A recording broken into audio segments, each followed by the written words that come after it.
Narito ang malalaki at makabuluhang balita ngayong araw. Hataw Balita ngayon. Muling magsasagawa ng tigil pasada ang mga transport group na Manibela at Piston ngayong araw, September 23 hanggang bukas, September 24. Panawagan pa rin ng dalawang grupo ang pagbasura sa Public Transport Modernization Program o PTMP.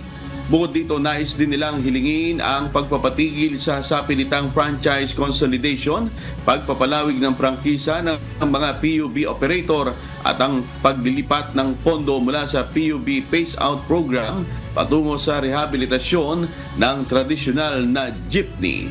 Nakahanda namang mag-deploy ang Land Transportation Franchising and Regulatory Board o LTFRB ng libreng sakay para sa mga maapektuhang commuter. Ayon kay LTFRB Chairperson Chofilo Guadis III, nakipag-coordinate na sila sa iba pang sangay ng pamahalaan para tiyaking may masasakyan ang publiko sa kabila ng isasagawang transport strike. Hataw Balita ngayon.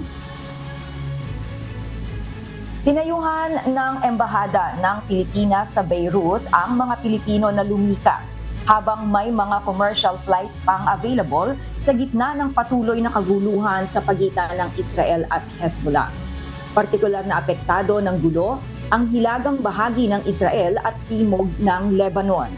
Ayon sa Department of Foreign Affairs, nasa alert level 3 pa rin ang Lebanon.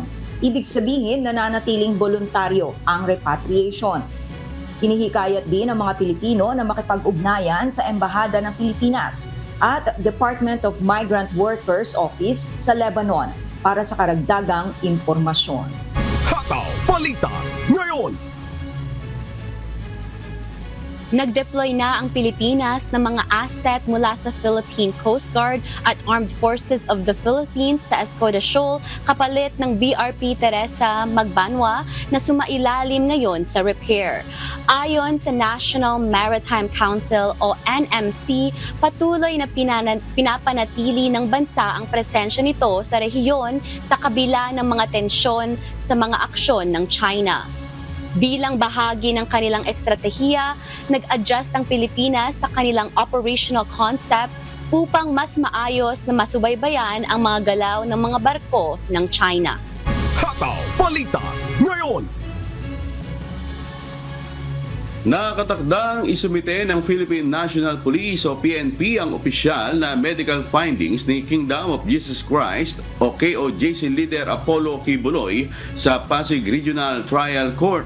Ito'y matapos humiling ang kampo ni Kibuloy ng hospital arrest para sa kanya at sa isa pang akusado na si Ingrid Canada sa Davao City. Ayon kay PNP spokesperson Police Colonel Jean Fajardo, nasa mabuting kalusugan ang naturang religious group leader base sa daily assessments sa PNP Custodial Center.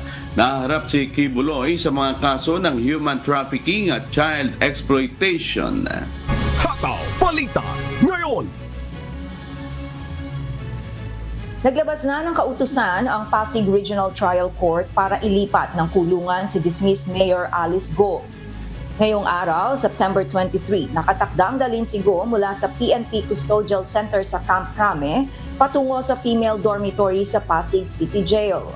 Sa isang pahayag, tiniyak ni Bureau of Jail Management and Penology o BJMP spokesperson J-Rex Joseph Bustenera na wala silang special treatment na ibibigay sa dating alkalde. Ang paglilipat ng kulungan kay Go ay kasunod ng paglalabas ng warrant of arrest ng Pasig RTC para sa kaso nitong qualified human trafficking na non-bailable. Hataw Balita ngayon. Kinondena ng mga dating hepe ng Philippine National Police ang naging pahayag ng opisyal ng Philippine Amusement and Gaming Corporation o PAGCOR na si retired General Raul Villanueva na isang dating PNP chief and posibleng tumulong sa pagtakas ni dismissed Mayor Alice Guo. Sa isang pahayag, sinabi ng samahan ng mga dating PNP chief na tinatawag na Council of Chiefs, ang naturang akusasyon ay walang batayan at nakasisira sa reputasyon ng lahat ng mga dating hepe ng pambansang pulisya na naglingkod ng tapat sa bansa. Bunsod nito, hinimok nila si Villanueva na pangalanan ang umano'y sangkot na opisyal upang malinawan ang usapin. Dagdag pa nila, kung walang katotohanan ang akusasyon, dapat humingi ng public apology si Villanueva. Hataw Balita ngayon. Matapos masangkot ang pangalan bilang incorporator umano ng Lucky South, sinabi ni Myla Roque, asawa ni Attorney Harry Roque, na inaabuso ni 2nd District Surigao del Norte Representative Robert Ace Barbers ang kanyang immunity sa libel. Ayon kay Myla, walang kahit isang dokumentong nagpapakita na sangkot siya sa Philippine Overseas Gaming Operator o POGO, kaya di siya dapat idamay dito. Ayon naman kay Representative Barbers, lumutang lang ang pangalan ni Mrs. Roque sa POGO hearings dahil siya ang pumirma ng lease agreement ng isang fugitive Chinese IT expert. Dagdag pa ng mambabatas, hindi siya abusado at siya pa nga, anya, ang nagpapaalala sa kanyang mga kasama na kumalma at iwasang magbigay ng mga pahayag na hindi kinakailangan habang isinasagawa ang pagdinig. Hataw Balita ngayon. Bad news po para sa mga motorista dahil magkakaroon pong muli ng pagtaas ng presyo ng mga produktong petrolyo ang mga kumpanya ng langis bukas, araw ng Martes, September 24. Batay sa inisyal na pagtaya ng oil company, maaaring tumaas ng 10 sentimos hanggang 30 sentimos ang presyo ng kada litro ng diesel. Magkakaroon din ng price hike na aabot sa piso hanggang piso at 20 sentimos ang kada litro ng gasolina. Samantalang sa kerosene naman, inaasahan na walang galaw sa presyo o kung magkakaroon man ng pagtaas ay aabot ito sa 20 sentimos kada litro. Mamaya, iaanunsyo ng mga kumpanya ng langis ang final price adjustment na ipatutupad nila bukas. Hataw Balita ngayon. Nakumpiska ng Bureau of Customs o BOC ang nasa mahigit 20 milyong pisong halaga ng smuggled na langis sa 2 barko na sangkot sa paihi sa Navotas City. Ang mga tanker na may 370,000 liters ng gasolina ay nasa kustodya na ng BOC. Nagsampa na ng reklamo ang BOC laban sa mga may-ari at crew ng 2 barko na MT Tri-Trust at MT Mega Osoloyi matapos itong hindi pumasa sa fuel marking test. Mga kasong paglabag sa Customs Modernization and Tariff Act, National Internal Revenue Code at Train Law ang isinampa laban sa 25 crew members ng parehong barko at sa mga hindi pinangangailangang may-ari. Hataw Balita ngayon. Inihayag ng Malacanang na hindi pumunta sa Singapore si Pangulong Ferdinand Marcos Jr. upang manood muli ng Formula 1 Grand Prix. Ito ang sagot ni Presidential Communications Office Secretary Cesar Chavez nang tanungin ng mga reporter kung nanood ang Pangulo sa motor racing event itong weekend sa naturang bansa. Ayon sa PCO chief, nananatili sa bahay ang Pangulo kasama ang kanyang pamilya, nag-shoot ng kanyang weekly vlog, nagbusisi at lumagda sa ilang dokumento.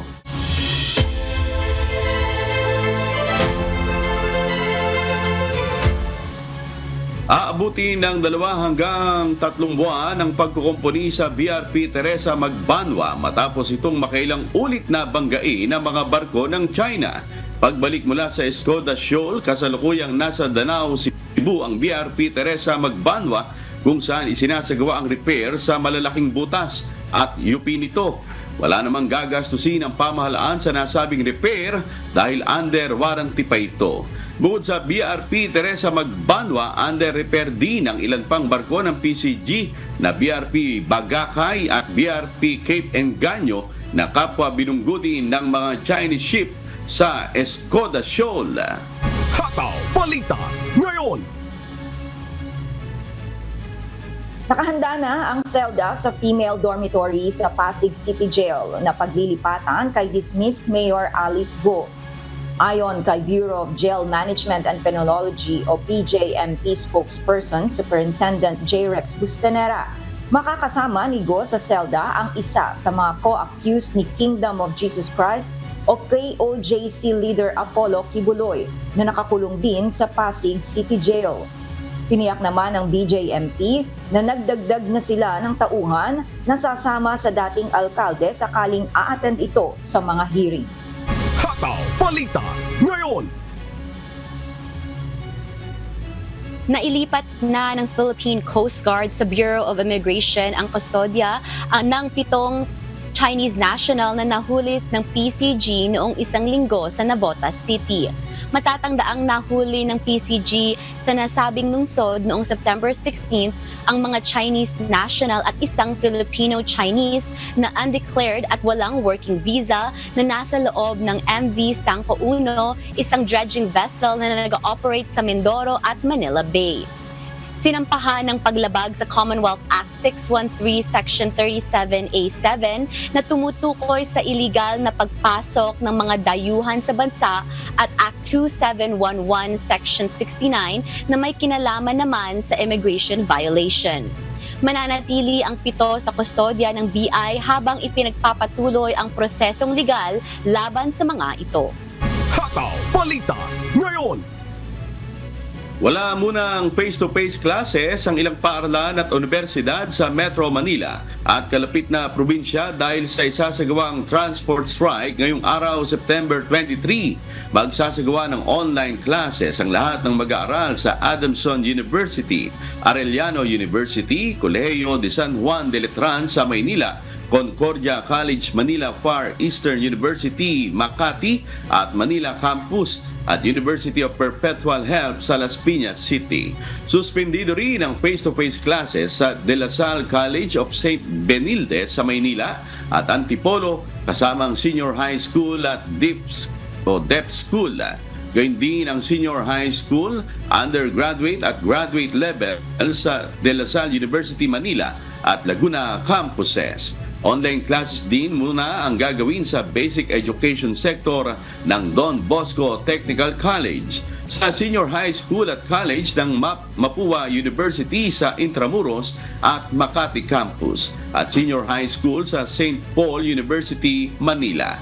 Mag-shift to enrich virtual mode naman ang lahat ng antas sa University of Santo Tomas. Suspendido o walang pasok naman ang college level sa St. Paul University sa Maynila, Trace College sa Los Baños, Laguna at University of the Philippines, Visayas para bigyan daan naman ang kainan pamilya Mahalaga Day.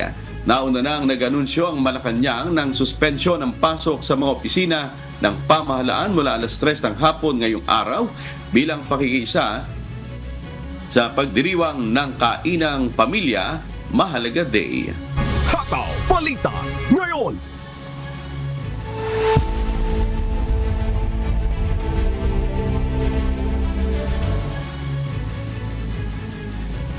Nag-usap sina United States President Joe Biden at Japanese Prime Minister Fumio Kishida bago ang Quad Leaders Summit sa Wilmington, Delaware nitong Sabado.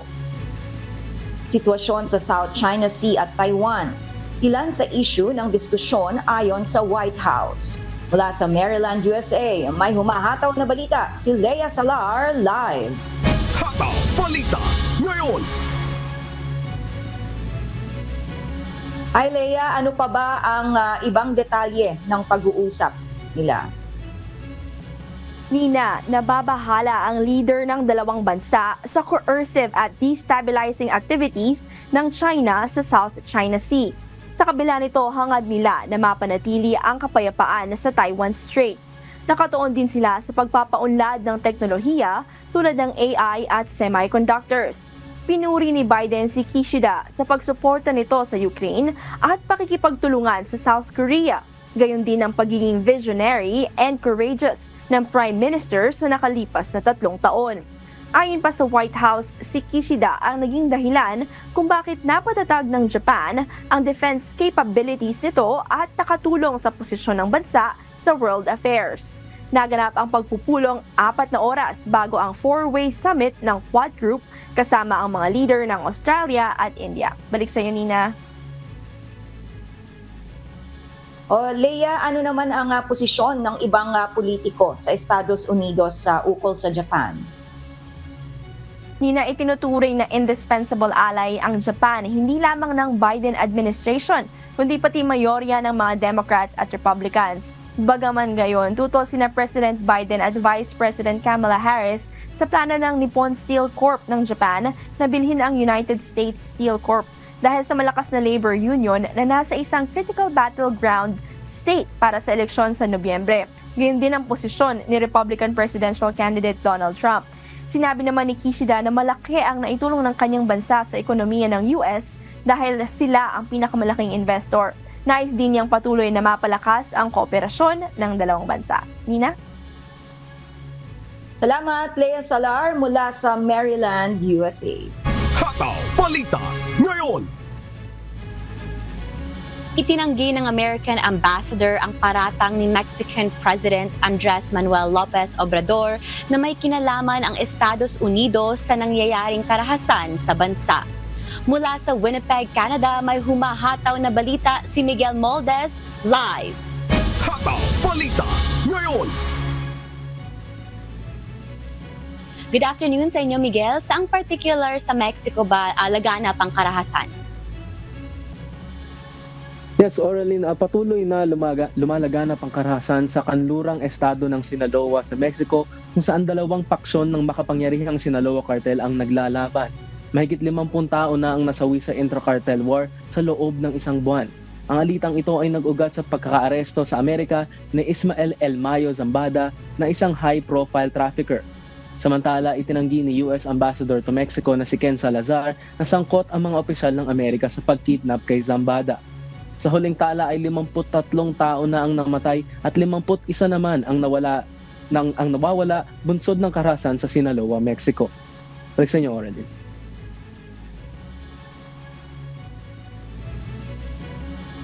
Miguel, ano naman ang ginagawa ng gobyerno ng Mexico upang masolusyonan yung karahasan na nangyayari dyan sa kanilang bansa? Well, Oralin, ayon sa US Ambassador na si Ken Salazar, sinabi na niya sa incoming Mexican President na dapat mahigpit ang kooperasyon ng US at Mexico para matugunan ang mga security challenges ng bansa. At ayon din sa otoridad ng Mexico, magpapadala sila ng mahigit 600 na sundalo sa Sinaloa para madagdagan ang seguridad ng syudad. Oralin? Ayan, salamat Miguel Moldes mula sa Winnipeg, Canada. Hataw Balita ngayon.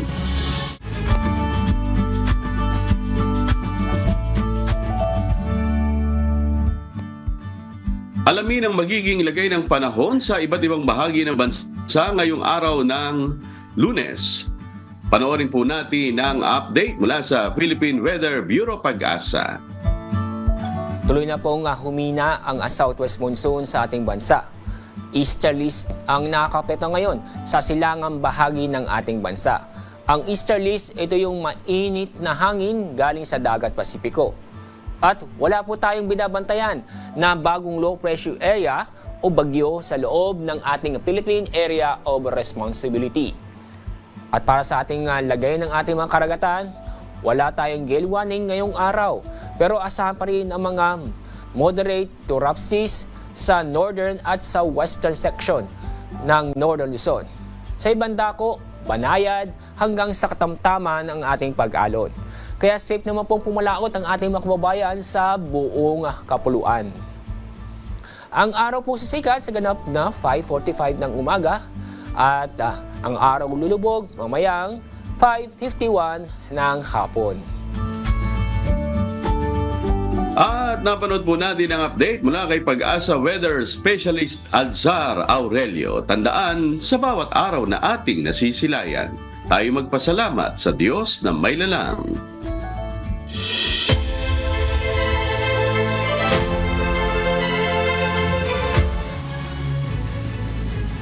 Pansamantalang isasara ang ilang lanes sa North Luzon Expressway o NLEX para sa mga isasagawang pagkukumpuni.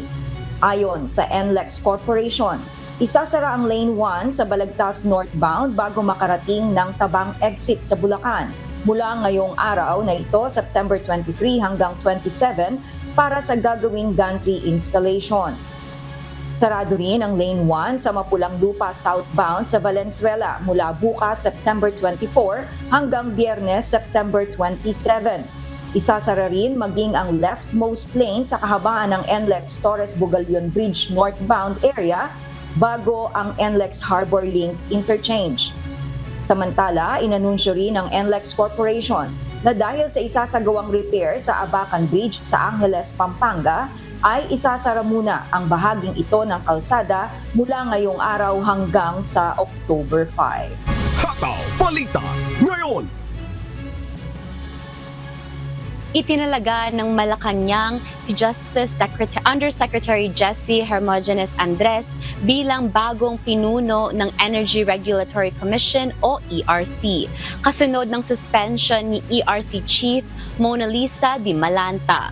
Ayon sa memorandum na nilagdaan ni Executive Secretary Lucas Bersamin, epektibo kaagad ang pagtatalaga kay Andres bilang Officer in Charge at Chief Executive Officer ng ERC.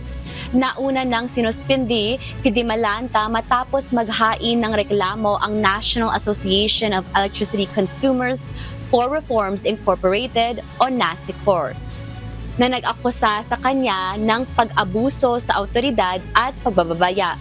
Tinanggap ni Di Malanta ang pagtatalaga kay Andres bilang positibong hakbang para sa pagpapatuloy ng mga tungkulin ng ERC. Hataw Balita ngayon.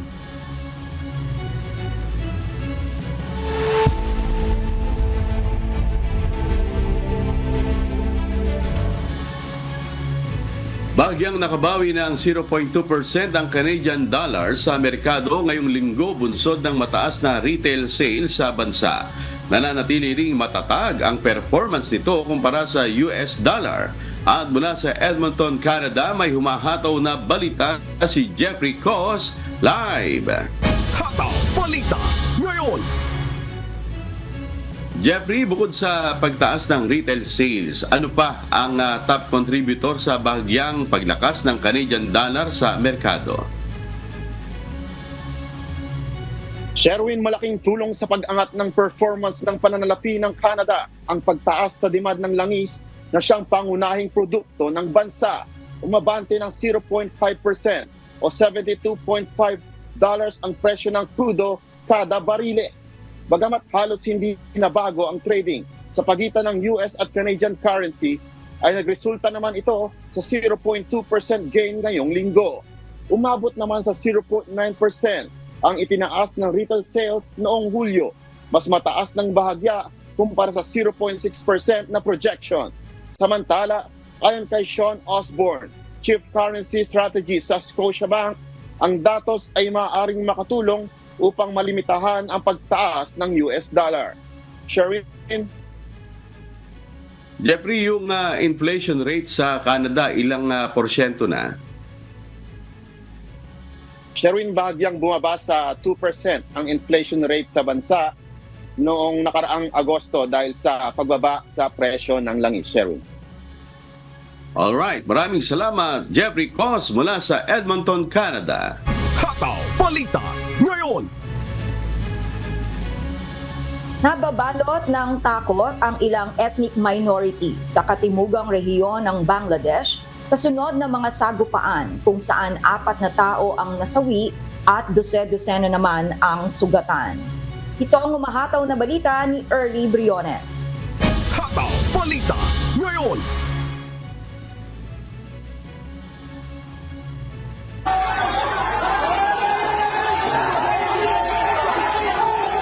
Nagsimula ang karahasan sa pagitan ng mga katutubo at mga Bengali matapos patayin ang isang Bengali noong Miyerkules, September 18, na nagresulta sa pagdikas ng maraming pamilya matapos sunugin ang kanilang mga tahanan at negosyo sa Chittagong Hill Tracts na nasa border ng India at Myanmar. Nagsagawa naman ng 72-hour road and waterway blockade sa 3 distrito ng Kagatchari, Rangamati at Bandarban, ang ethnic groups na pinangungunahan ng mga mag-aaral.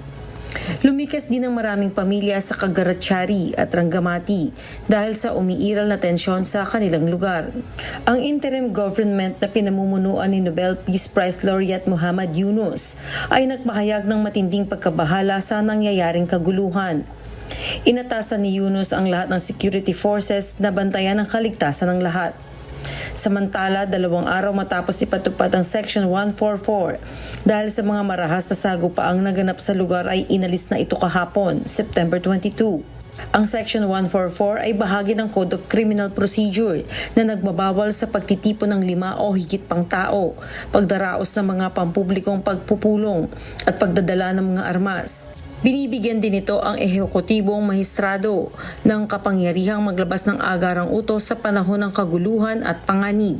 Early Briones, humahataw sa balita ngayon. Hataw Balita ngayon. Natuklasan sa Estados Unidos ang iba't ibang sanhi ng paghina at paglakas ng isang bagyo. Ito ang humahataw na balita ni Abby Valdez. Hataw Balita ngayon. Karaniwang lumalakas ang isang bagyo kapag sumasalubong sa mainit na tubig ng karagatan ang hangin mula sa karagatang Pasipiko. Subalit hindi lamang ito ang sanhi ng paglala ng bagyo. Ayon sa isang senior meteorologist sa United States, bukod sa tindi ng init sa ibabaw ng dagat, nakaaapekto rin sa lakas ng bagyo ang lalim na mainit na bahagi ng karagatan o ang tinatawag na ocean heat content. Gayunman, may ilang elemento na nakapipigil naman sa paglakas ng bagyo tulad ng wind shear o pagbabago ng bilis at direksyon ng hangin. Kahit mainit ang tubig, kung malakas ang wind shear, maaari nitong pahinain ang bagyo. Isa pang nagpapahupa sa lakas ng bagyo ang dry air o tuyong hangin. Nakasisira ang pababang hangin nito sa core o sentro ng bagyo. Ang huli ay ang land interaction. Kapag tumama ang bagyo sa lupa, tulad ng mga kabundukan, nawawala ang pinagmumula ng init na nagiging sanhi ng paghina ng bagyo. Abby Valdez, humahataw sa balita ngayon.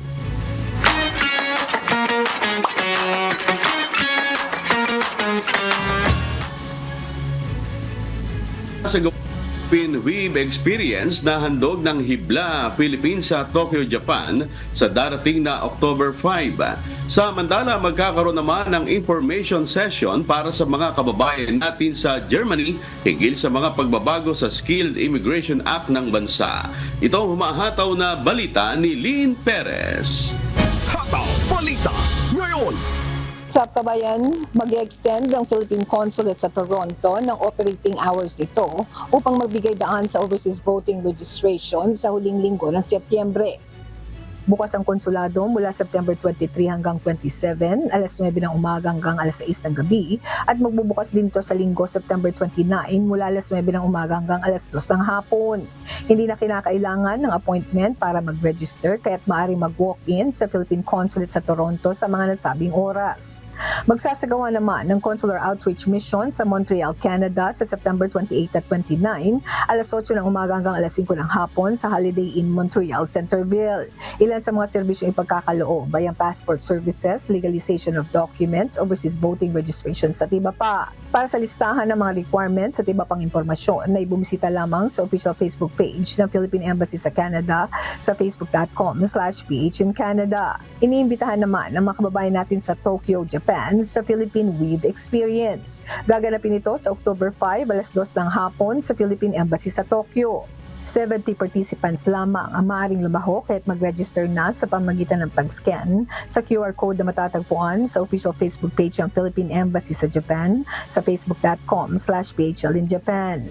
Inanyayahan naman ang mga kababayan natin sa Germany na dumalo sa info session hinggil sa Skilled Immigration Act ng bansa. Gaganapin ito sa October 28, alas 10 ng umaga hanggang alas 12 ng tanghali via Zoom. Pag-uusapan dito ang bagong panuntunan sa batas ng immigration sa bansa. Sa mga interesadong dumalo, mag-register lamang sa pamamagitan ng pag-scan sa QR code na matatagpuan sa official Facebook page ng Philippine Embassy sa Germany sa facebook.com/PH in Germany. Lynn Perez, sumahataw sa balita ngayon.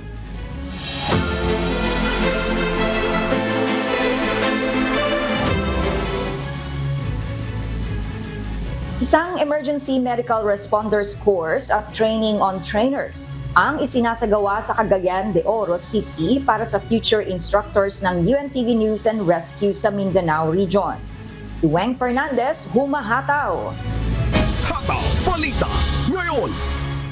Bilang paghahanda at upang magkaroon ng karagdagang kaalaman sa pagsagip ng buhay, nasa 19 na mga kwalipikadong responder ng UNTV News and Rescue sa Mindanao Region ang sumailalim sa 3 araw na Emergency Medical Responders Course at 2 araw na Training on Trainers.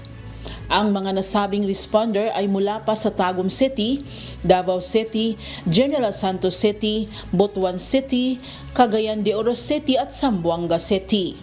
Ayon kay Angelo de la Paz, isa sa mga instructor ng UNTV News and Rescue, ang nasabing training ay bahagi ng advokasya ng UNTV na maiangat o ma-level up pa ang kaalaman ng mga responder sa pagsagip ng buhay.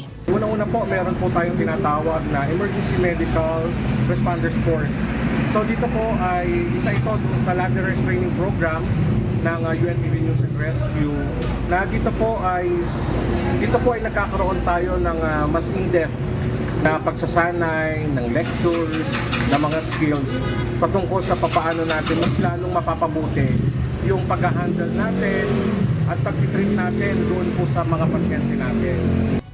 Bukod sa Emergency Medical Responders Course o EMR, ang mga nasabing responder ay inihahanda na rin para maging future instructors ng UNTV News and Rescue upang makatulong sa pagsasagawa ng mga trainings sa iba't ibang probinsya ng Mindanao Region patungkol sa basic first aid at basic life support o BLS. Sa rescue, hindi kasi siya ganun natin masasabi na madali o simple yung pagtuturo kasi napaka-importante, katulad ng sinasabi ni Kuya Daniel, na importante sa isang nagtuturo, dapat mai-relay niya ng maayos dun sa tinuturuan niya yung mga informasyon na dapat niyang maihatid at yung ma-absorb ng mga participants na mag-undergo nung i-handle nilang mga training. Ilan sa mga dapat matutunan ng mga participants ay kung papaano nila madidevelop ang kanilang communication skills bilang mga instructors at ang paraan sa pagsasagawa ng seminar o training. Ayon sa ilang participants, kahit pagod at puyat ay sobrang sulit naman dahil sa kanilang mga natutunan na magagamit sa hinaharap nilang mga paggawa. Malaki po ang aking natutunan sa training na ito, lalo na sa mga medical issues, lalo sa mga maraming matatandang mga kapatid na kailangan ng mga medical concern. Training na ito is napakasulit talaga kahit mahirap sa katawan, maraming pagod, nakakapagod sa pag-study mo, walang tulog, pero overall, marami ka talaga matutunan. So, salamat po sa Diyos. Natutunan ko na marami po talaga palang maaari nating gawin sa pagbibigay ng serbisyo sa mga kapatid o sa mga tao sa labas na tungkol sa kalusugan, lalo na sa rescue. Isa po akong nurse, pero pagdating po dito sa rescue, iba po talaga. Marami akong natututunan. Hindi ko natutunan ito sa pag-aaral o sa pagtatrabaho ko, but dito lang. Takot at excitement naman ang naramdaman ng isa pang participant mula sa Zamboanga City dahil sa maaaring kalabasan ng naturang training. Siguro po ang higit po o sa taas po doon is yung pong pakiramdam po na takot na baka kaya ba natin o kaya ba namin, kaya ko po ba na makapag-handle po ng pasyente. At siguro din po excitement din po na madagdagan pa po yung knowledge po namin. Sa pagtatapos ng nasabing training, napaluha na lang ang ilan sa mga participants dahil sa kagalakan, bit-bit ang mga bagong karunungang magagamit para makatulong sa kapwa at makapagpatuloy sa paglilingkod sa mga nangangailangan. Weng Fernandez, humahataw sa Balita Ngayon. Hataw Balita ngayon. matapos ang suspensyon ng pasok sa mga paaralan sa La Castellana, Negros Occidental dahil sa ipinapakitang aktibidad ng Mount Canlaon, lifted na ngayong araw ang klase sa lahat ng public and private schools sa munisipalidad. Samantala, nakauwi na rin sa kani-kanilang mga tahanan ang mga residenteng inilikas sa ilang barangay sa munisipalidad maliban na lamang sa mga residenteng nasa 4-kilometer permanent danger zone mula sa bulkan. Si Gladys Tuwabi, humahataw. Hataw Balita ngayon. Balik eskwela na ang mga mag-aaral sa pampubliko at pribadong paaralan sa munisipalidad ng La Castellana. Ito ay matapos na i-anunsyo na ligtas na umanong ipagpatuloy ang klase. Sa bisa ng Executive Order No. 2024-36, balik eskwela na ang lahat ng antas sa munisipalidad simula ngayong araw.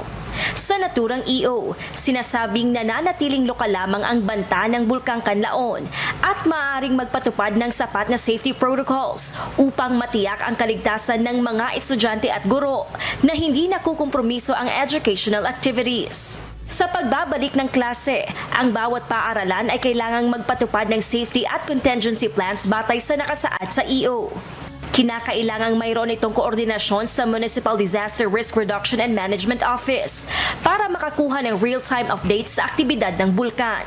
Dapat rin itong magsagawa ng regular na emergency drills at magkaroon ng evacuation plans sakaling itaas ang alert level ng Canlaon. Bukod dito, kailangang may nakahandang emergency kits at guidelines ang bawat guro at mag-aaral sa mga dapat gawin sa panahon ng emergencies. Hinihikayat din ang bawat paaralan sa munisipalidad na magsagawa ng information campaign upang magkaroon ng sapat na kaalaman ang mga bata at magulang sa mga paghahandang dapat gawin at panganib na dulot ng bulkan. Samantala, nakabalik na sa kani-kanilang tahanan ang higit 2,000 evacuees sa La Castellana.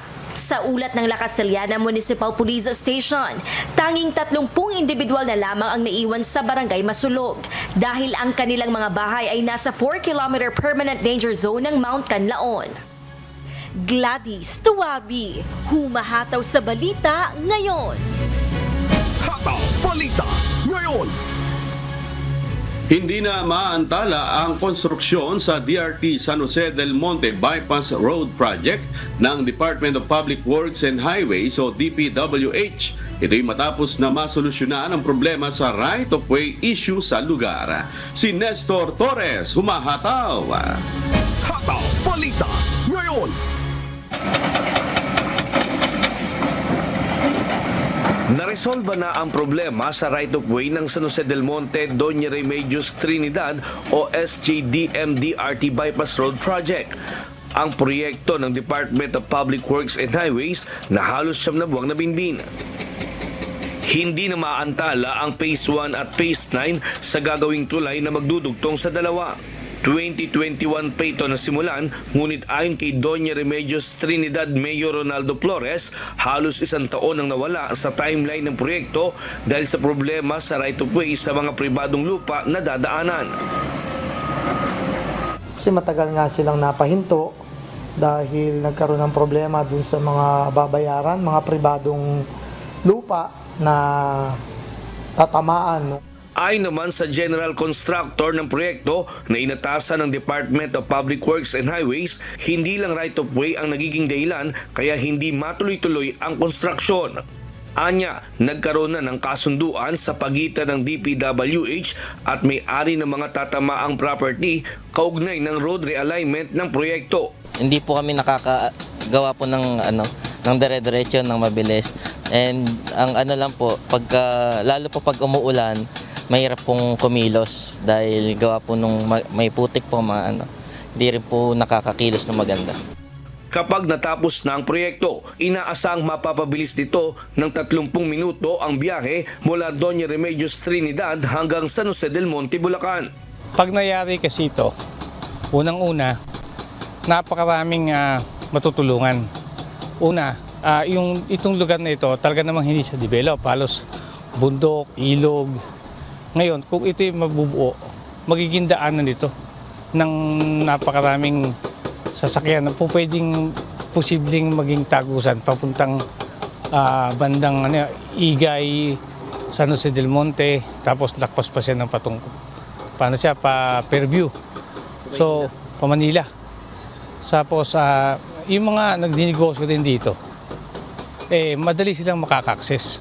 Using this bypass, consider po na ito po talaga ay halos direkta po sa Pontang San Jose. So, ang ano po nito, ang kagandahan po nito ay ito po yung mga wala pong masyadong magiging traffic dahil unang-una po ay ito po yung mga bagong bukas po natin. So, definitely po, ang ating pong travel po dito is mabilis po. Ayon kay Mayor Flores, maiibsan ng proyekto ang decongestion sa biyahe patungong Metro Manila, partikular sa Quezon City. Gayon din ang sitwasyon ng trapiko sa Angat at Norsagaray. Bukod sa DRT Bypass Road, ongoing na rin ang konstruksyon ng DRT Dingalan Aurora at DRT Nueva Ecija. Nestor Torres, humahataw sa balita ngayon. Hataw Balita Ngayon. At sa atin namang shout out, ayan, mauna na ako. Shout out po sa ating mga kaibigan dyan sa Bicol. Ayan, nandiyan sila Randy Forestero, sila Tochi Mariano, Marvin Natividad, Haris Naral, Melvin Arbo, Jomel Dueñas, Marvic Bali at si Daddy Roque. Ayan, Orlin. Yan, Nina. shoutout po sa aking family po dyan sa Edmonton, Canada. Hello po, Ate Bianca. And to my parents, happy 18th Sabbath anniversary po. At happy Youth Day po sa MCGI Youth sa Local of London, Ontario sa Canada. At shoutout po to Brad Bon Kamaya and Direk Jeremy na kasalukuyang nasa Guatemala para po sa Medicuida Medical Mission. And sa ating mga volunteers po dyan, samahan nawa po.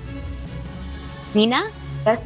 Ako naman, Sherilyn, Oralyn at amigo, shout out kina Kuya Daniel at sa kanilang sambahayan, kina Ate Arlene at sa mga Indays. At syempre sa ating mga masugid na taga-subaybay sa UNTV, nandyan din ang ating mga kaibigan, sina Brother Ray Galano at Sis Marlene Galano at ang sina Brother Jimel at ang kanyang buong sambahayan ay palaging tune in sa UNTV. And advance happy birthday na rin sa aking kapatid, si Sis Ami Guha. Shout out sa inyo dyan.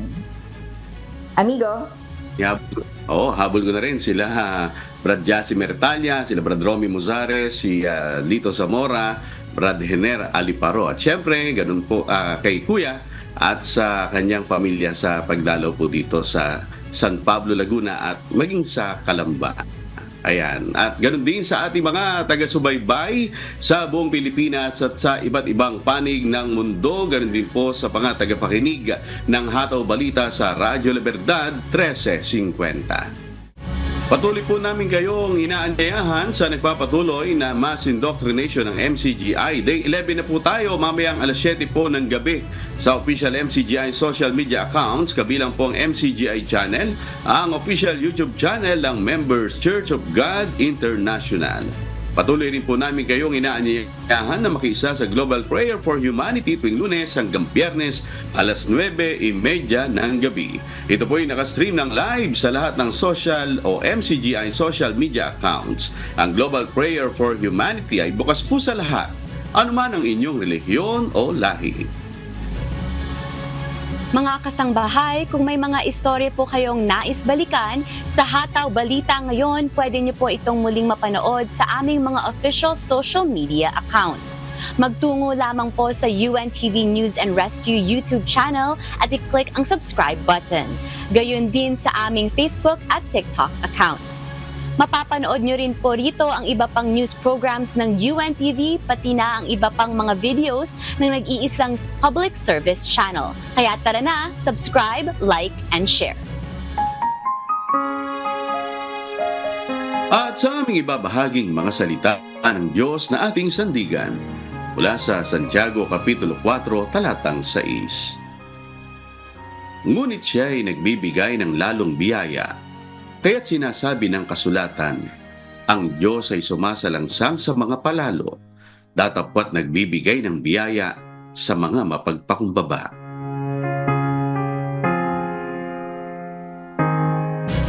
At At yan po ang mga humahataw na balita ngayong umaga ng Lunes, ika-23 sa buwan ng Setyembre 2024. Sa ngalan po ng lahat ng bumubuo ng UNTV News and Rescue, UNTV Radyo La Verdad 1350 at ng ating mga correspondent mula Luzon, Visayas at Mindanao. Mula po rito sa Pilipinas, ako po ang inyong amigo, Sherwin Kulupong. At yan po ang mga humahataw na balita sa iba't ibang panig ng mundo ngayong Monday morning, September 23, 2024. Mula rito sa Victoria, Australia, ako si Nina Baspon. Ako naman si Orlin Quijano mula sa Toronto, Canada. At dito sa UNTV at UNTV Radyo La Verdad 350, Diyos ang aming sandigan, serbisyo publiko ang aming pinahahalagahan. Susunod na po ang programang Good Morning Kuya. Salamat po sa Diyos at magandang umaga.